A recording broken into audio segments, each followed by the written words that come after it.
Queridos amigos de Impacto Venezuela, bienvenidos a una nueva edición de su programa Sin Censura, Cara a Cara. Hoy continuamos conversando con aquellos protagonistas del ámbito político nacional que pretenden ser candidatos o medirse en las presidenciales del 2024, y uno de ellos es José Brito, líder del partido Primero Venezuela. Bienvenido a nuestra pantalla. ¿Cómo está? Gracias, Mildred. Quería conversar con usted, y mi invitación al programa es porque recientemente lanzó su candidatura en el estado Anzoátegui, de donde es oriundo, pero ¿por qué hacerlo cuando todavía faltan más de un año para esas elecciones, que no se sabe ni siquiera en qué fecha van a ser? Mira, realmente tú tienes mucha razón. En un país normal la fecha debería estar delimitada, definida, y todo el mundo preparando para eso. Lo que sí es cierto, Mildred, que este es un país que tiene 335 municipios, de una Venezuela profunda que sufre, que padece, y que lamentable y desafortunadamente los actores de la política, de lo que yo llamo las cúpulas nefastas, pareciera que se han vuelto muy cómodos, y la comodidad los ha llevado a creer que escribir un Twitter en la mañana, colocar un post a lo mejor en Instagram o en cualquier otra red social, con eso le están hablando a Venezuela, con eso le están hablando a una porción, por cierto, pequeña de Venezuela. La Gran Venezuela hoy tiene problemas de conectividad. La Gran Venezuela hoy probablemente no tiene ni para comprarse un smartphone, un teléfono.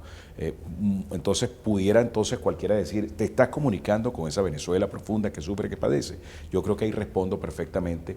¿Por qué hacerlo ahora? ¿Por qué irme? Porque es un trabajo intenso, y sobre todo para ir al encuentro de esa Venezuela que está allí esperando y en la búsqueda de soluciones, que no quiere más confrontación. Y que amerita recursos. ¿Cómo va a ser para el manejo de los recursos? Porque usted sabe que, bueno, detrás de usted también, años anteriores, se dieron ciertas polémicas desde que estaba en la Asamblea Nacional y todo aquello.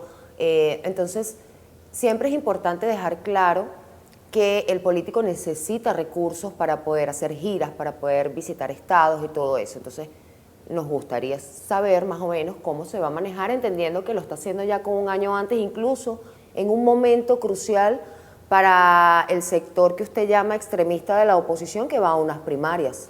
Mira, Mildred, realmente esas pareciera que fueran preguntas tabú, y esas no terminan siendo preguntas tabú. Claro. Esas son preguntas que tú puedes responderlas perfectamente. Yo recuerdo una oportunidad que una colega tuya me dijo, hace unos años atrás, me dijo, me preguntó por cuánto ganaban los diputados. Yo le dije para ese entonces, la pasada asamblea, y ella me dijo, ¿usted cree que usted puede mantener a su familia? Para ese entonces le dije, hija, tengo 42 años, 7 hijos, he tenido matrimonios, he pasado tantas cosas. ¿Tú crees que yo vine a la política a medrar y a vivir de allí? Yo creo que duda de aquel que venga a la política a medrar. Ahora, pero hay una cosa que es verdad. Aquí se requieren recursos, y cuando yo siempre digo, y a los compañeros, cuando hay, y cuando no hay, yo utilizo un término muy de los orientales que dice, así sea con lengua, salivita con, pero nos vamos para la calle.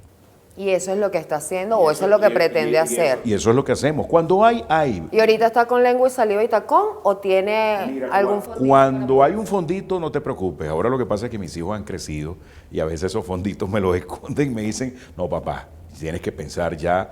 Y es verdad, porque ellos me dicen, siempre toda persona, ya yo tengo 52 años, voy para 52.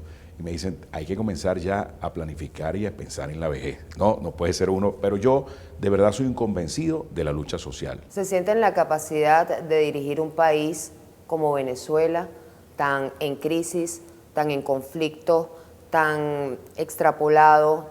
O sea, es complejo este país, o sea, toda la situación es compleja.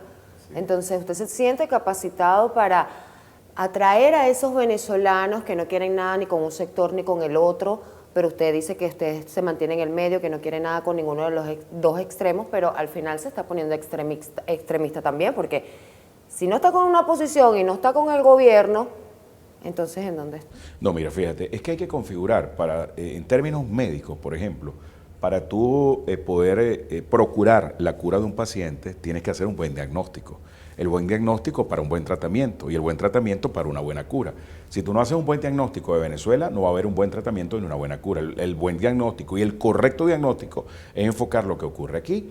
Lo que en el pasado llamaron las cúpulas podridas, hoy son las cúpulas nefastas de un sector del gobierno, una cúpula del gobierno, que pretende, su único objetivo, porque no tienen un plan, es mantenerse en el poder a costa de lo que sea y como sea, y de otro sector que pretende seguir siendo oposición y una lucha fratricida hasta el final. Realmente, cuando tú le preguntas al común denominador, a esa gente que está por esas calles de Dios, no andan buscando una confrontación, la gente quiere solución y sobre todo el tema económico. Por eso nosotros estamos allí hablando de economía humana, por eso nosotros hablamos de plan B. Algunos me dicen, plan B, ¿y cuál es el plan A? Bueno, el plan A es llegar a Miraflores, el plan B es hablar de economía humana. ¿Con qué se come eso? Bueno, mira, de la economía humana es un modelo que está desarrollado por venezolanos para venezolanos. Nosotros no estamos trayendo que si al astronauta tal o al de Júpiter o Saturno o Urano, estamos trayendo venezolanos pensando en Venezuela. Y en cuanto a la economía humana, es colocar a la gente en el justo centro del desarrollo humano, donde la mujer y el hombre sean el referente y no la cifra como importante, donde tengamos además un modelo mixto, un Estado socialmente responsable, con una economía de mercado, con normas perfectamente definidas y apegado al Estado de Derecho. Eso fue lo que hizo que países como Alemania y China hoy tengan las potencias económicas que son, y un viraje y dar un viraje total al sector petrolero, porque el modelo rentista y extractivista. ¿Privatizar PDVSA? No creo en eso. Además, algunos ponen acento en el tema petrolero. Yo creo que el modelo rentista y extractivista fracasó. Es el ejemplo de que si yo siembro una mata de naranja, cosecho la naranja, al que le vendo la naranja, procesa el jugo y me la vende 10 veces el valor. ¿Cuál es el negocio? ¿Seguir vendiendo naranja o procesar el jugo?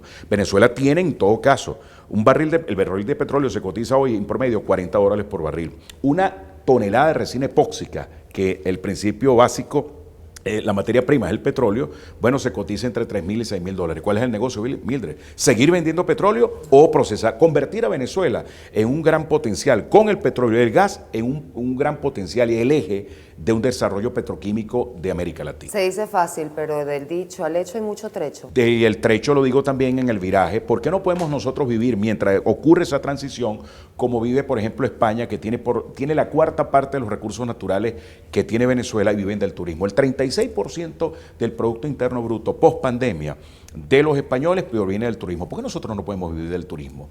¿Por qué nosotros no podemos rescatar esa venezolanidad? Esas cúpulas nos han hecho creer, tanto el gobierno como ese sector extremista de oposición, que sin ellos no hay país. Y sobre todo, prácticamente mantenernos desunidos entre chavistas y escuálidos. Nosotros rescatamos dentro del plan B la venezolanidad. La venezolanidad es la arepa, la venezolanidad es el béisbol, la venezolanidad son las playas, la venezolanidad es desde Punta Araya hasta Castilletes. La venezolanidad es que nosotros somos el único país, Mildred, y eso lo digo aquí en Pekín, donde conocemos a una persona en la mañana y en la tarde estamos diciendo, pana, hermano, eso no ocurre en ningún otro lugar. Rescatemos la venezolanidad. Es así. Porque José Brito fue quien se encargó de ir a Contraloría a solicitar información sobre las inhabilitaciones políticas, puntualmente de María Corina Machado. Porque así como en el 2020 evitamos una guerra civil en Venezuela, aquí venía una guerra civil, Mildred. Y cuando nosotros nos deslindamos de ese bodrio, de esa chulería, de esa corruptela que había en ese gobierno interino, que al final el tiempo nos terminó dando la razón. Ponerme al lado del pueblo, pagué un precio muy alto, amenazas de muerte, mi familia atacada, yo víctima de cualquier cantidad de adjetivaciones, descalificaciones, cualquier cantidad de cosas, pero siempre ponerme al lado del pueblo y a mí no me gusta eso, el yo te lo dije, pero lo que dijimos terminó siendo la verdad. Y lo cierto que así como en el 2020, cuando nos deslindamos y evitamos una guerra civil, que buscamos el camino de la reinstitucionalización y que por fortuna, cuando sea, no sabemos cuándo va a ser el proceso electoral, pero vamos a contar votos y por fortuna no estamos contando muertos. En el caso que tú haces referencia, porque hay una nueva estafa para volver a meter al país en una andanada de violencia, porque aquí las cúpulas debieron haber sido ellas. Pero es violencia de lado y lado, porque no solamente pero es que son las cúpulas nefastas. Porque ¿quién debió decirlo de la inhabilitación? El Contralor.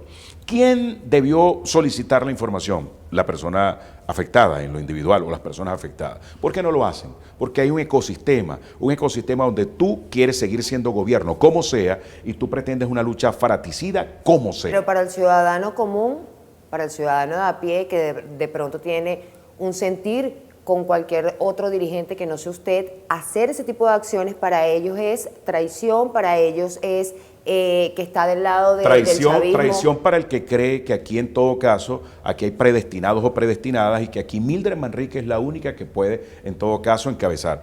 Mildred, José Brito es solo una circunstancia, Mildred Manrique es una circunstancia. Cualquier camarógrafo que esté aquí, cualquiera de las personas que estén aquí, tiene el legítimo derecho, pero no solamente el legítimo derecho, tiene la posibilidad de ser la oportunidad para Venezuela. De tal manera que circunscribir eso a 10, 15 personas es un sinsentido. Más candidatos a las presidenciales cuando aún ni siquiera se sabe quién va a ir por el chavismo, si es Nicolás Maduro, si es Diosdado Cabello, que también suena, etcétera.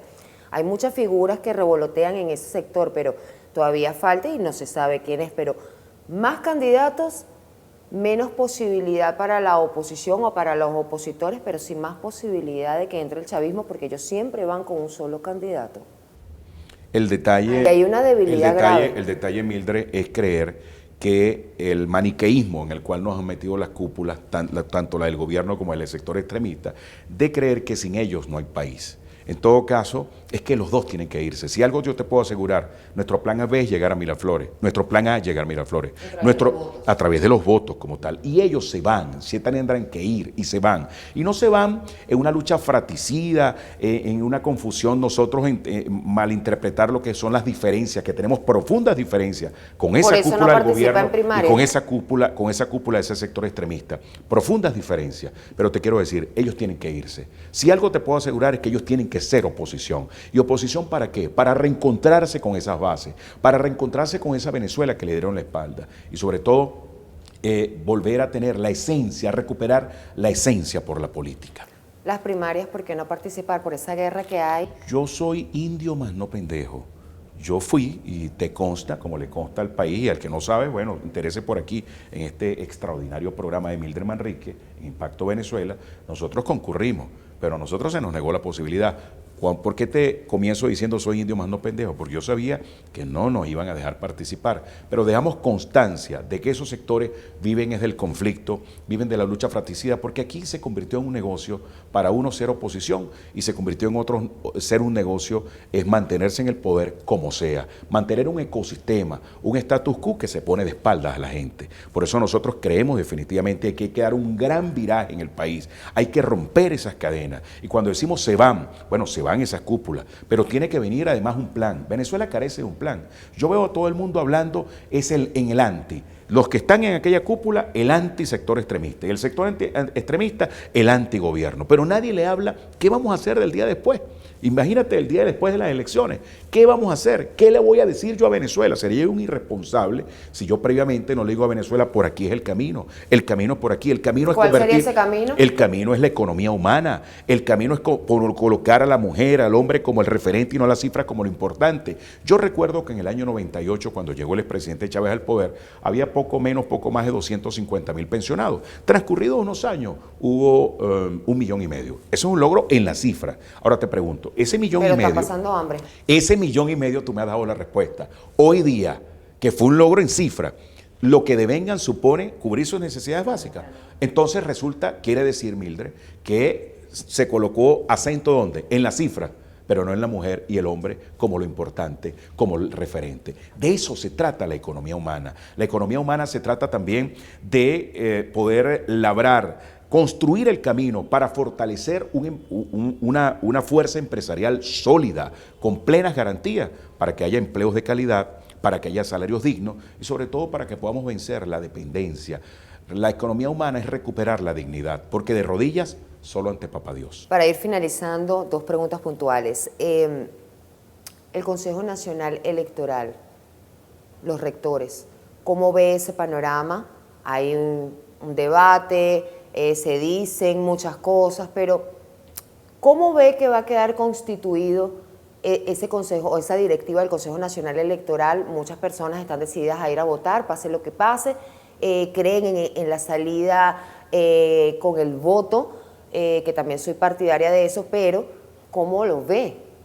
Por todos los antecedentes que hay con quienes han conformado la presidencia del Consejo. Bueno, es pensar y ser muy candy, cuando tú crees que en Alicia, en el País de las Maravillas, y que eso se escoge, bueno, por el doctor tal o la propuesta tal. No. Al final son acuerdos políticos, son acuerdos políticos. Y los acuerdos políticos se van a dar en función de la dinámica, del momento, porque al final la política termina siendo... Claro, pero quienes tienen el control son los que están ahorita...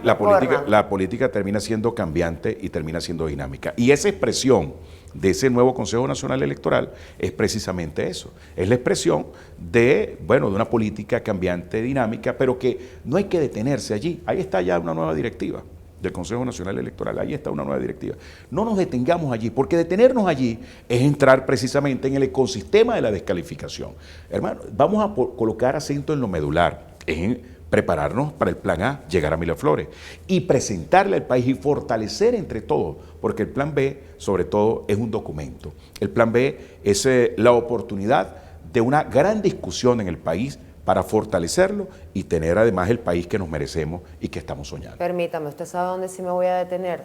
Recientemente Diosdado Cabello, como siempre cada semana dice algo, aseguró que en Venezuela no van a haber elecciones libres si Venezuela no está libre de sanciones antes. ¿Qué me quieren decir con eso? O sea, que está condicionado un proceso electoral presidencial previsto para el año 2024 por unas sanciones que es un problema político, que radica de un problema político de años.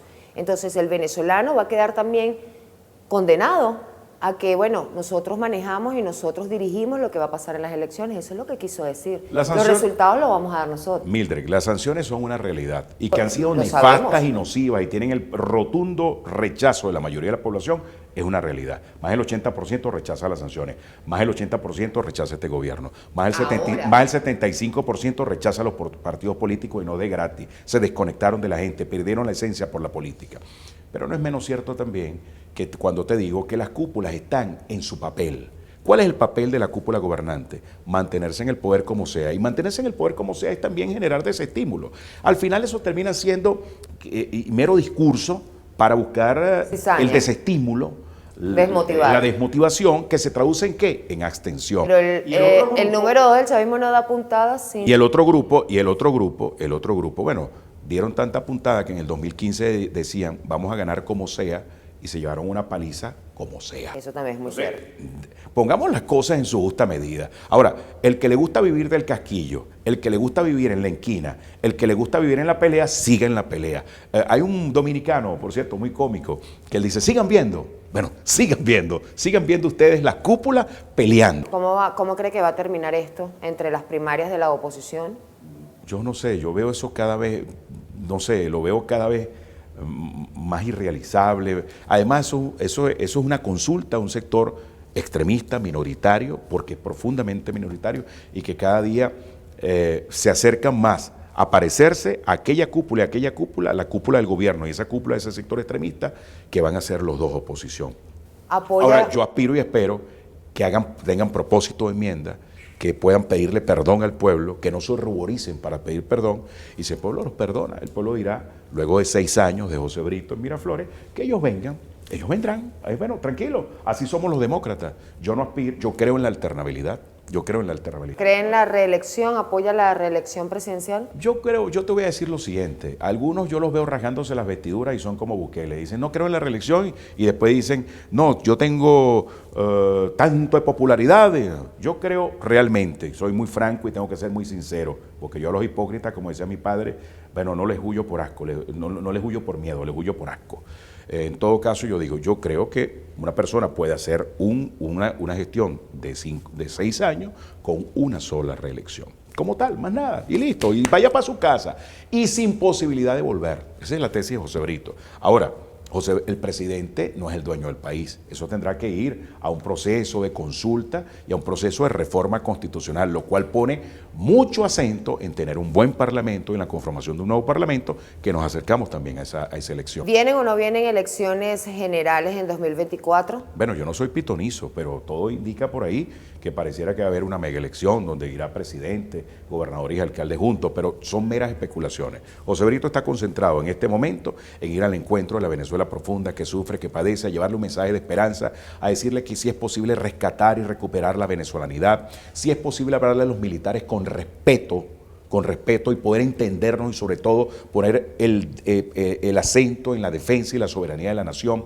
si es posible reinstitucionalizar este país, si es posible diversificar la economía y vivir del turismo y generar un gran viraje en materia petrolera y que pasemos entonces a ser el gran eje petroquímico de América Latina, si es posible volver a ser el gran país que fuimos y que podemos volver a ser, si es posible, en todo caso, poder recuperar nuestra economía, recuperar nuestro aparato productivo, tener una fuerza económica fortalecida, de empresarios, de inversionistas fortalecida, con plenas garantías de un Estado socialmente responsable, de una economía de mercado con normas perfectamente definidas y apegado al Estado de Derecho, y que eso permita traer la mayor suma de felicidad posible. ¿Que se traduzca dónde?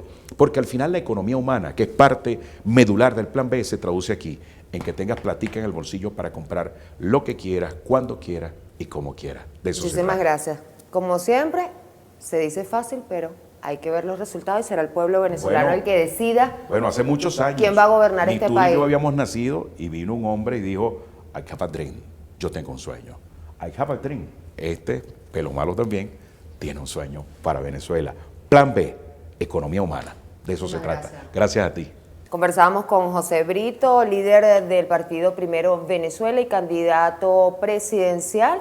Pretende medirse pues en mega elecciones o no, pero en el 2024, si Dios quiere, y vamos a un proceso electoral libre, justo y transparente. Amigos, muchísimas gracias también por acompañarme cada domingo en su espacio sin censura. Recuerden que aquí todos tienen derecho, todos tienen voz y solamente ustedes deciden por Venezuela. Gracias por acompañarme. Recuerden además visitar www.impactovenezuela.com y nuestras redes sociales @ImpactoVE. Soy Mildred Manrique, hasta la próxima.